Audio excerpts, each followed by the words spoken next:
Hi, I'm Steve. Welcome to Steve's Spots, where I visit those not so well-known places that people may not find in a normal tourist guide.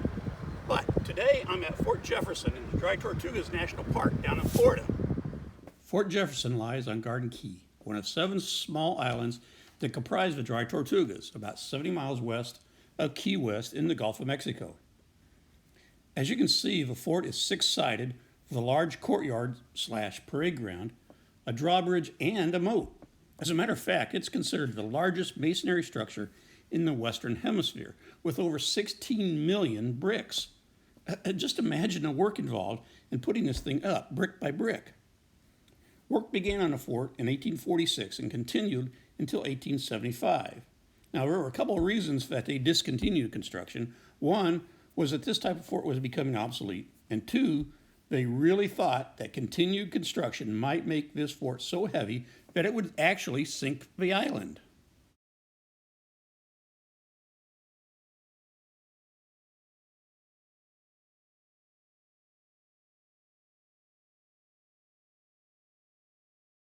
The fort was built to support 450 guns and a garrison of about 1,500 men.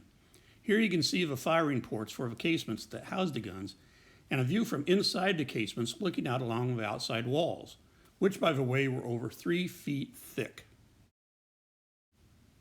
Each of these arches shown here housed a large gun. This would have been a fantastic view when all the guns were all lined up back in the 1800s. Here you can see what remains of a large kitchen inside the fort. Remember, it had to feed over 1,500 people.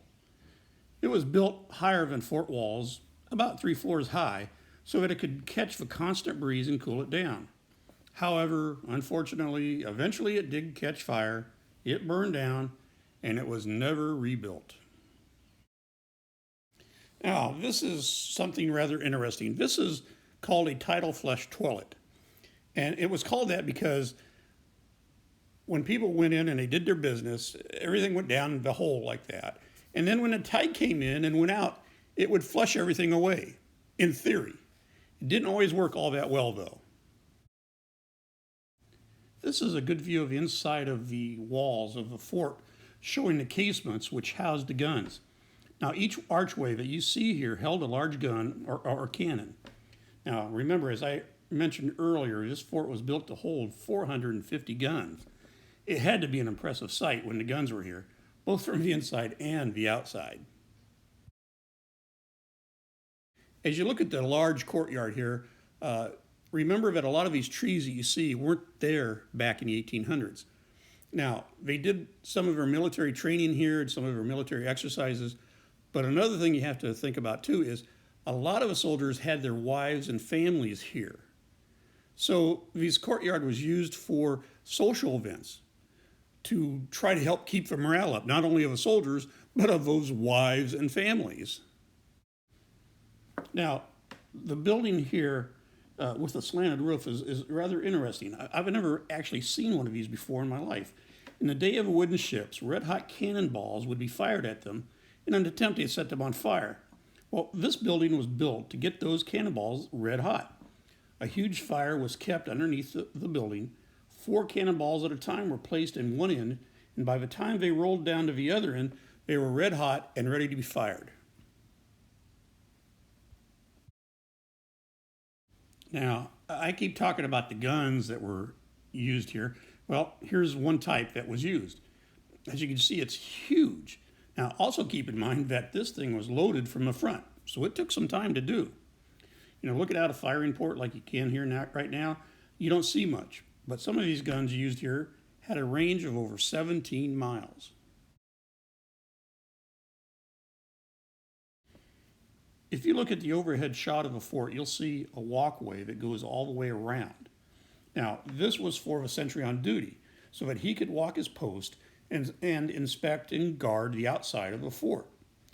You'll also see trails along the top tier of a fort for the sentries to follow up there. As you can imagine, there wasn't a whole lot to do on a small island like this. Boredom was always a possibility. Some people even went out creating their own hobbies, such as collecting seashells and turtle eggs and even moss. Now, besides the social events that were organized, a small community theater was created by the soldiers and the families that were here. A small entrance fee was charged, and that was used to buy fresh vegetables to be brought in from Key West. If you don't have the time to come here, then you should definitely visit Fort Zachary Taylor in Key West itself. Built during the same time frame as Fort Jefferson, but not nearly as large, it's a good example of mid-1800s fort construction. Okay, so imagine yourself being stationed here back in the 1800s. Beautiful place, particularly if you like water. But think about it this way, you're 70 miles out in the ocean, 70 miles from any kind of civilization. It's a 12-hour to 24-hour boat ride back then to get anything, to see anything, to meet anybody. Pretty isolated. Other than the people you're here with, you have no one else to talk to. So a lot of people like it, a lot of people didn't. Now, earlier I mentioned that you can get here by boat only. Well, that's not quite true. It's a 2.5-hour boat ride to here, and a 2.5-hour ride back. Now, if you're prone to get seasick, you may want to take a chartered plane. You can get a chartered plane, it takes about half an hour to get here. Costs a little bit more than the boat, but at least you're not going to get seasick. Very unique place, very pretty place. Come to see this thing. It's something not everybody gets a chance to do. If you've got the time and you've got the money to do it, be sure to do it when you come down to Florida, come down to Key West.